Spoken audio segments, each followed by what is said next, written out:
ከታተሩ ደስ ይለኛል። ሌሎችም ሰዎች ማድረስን ደግሞ ገንዘብ አድርጋችሁ እናንተ ሐዋርያ ሆናችሁ ከእሳት ውስጥ አንዳንዶችን ነጥቃችሁ አድኑ ስለሚል የሰለሉትን እግሮች አጽኑ ስለሚል ይህ ትምህርት በተከታታይ አሁን እየተሰጠ ያለው የሰለሉ እግሮችን ለማጽናት የጠፉትንም ከእሳት ለማዳን ወደዚች ቅድስት ቤተክርስቲያን እንዲመጡ ማድረግ ነው። የተንገዳገደ ሁሉ ይጸና ዘንድ ነው።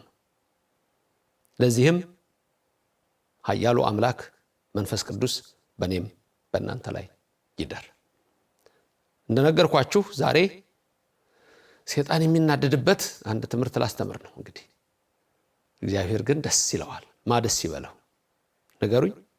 እግዚአብሔር ስሙ የተመሰገነ ይሁን። ለምን መሰላችሁ እንመላችሁ?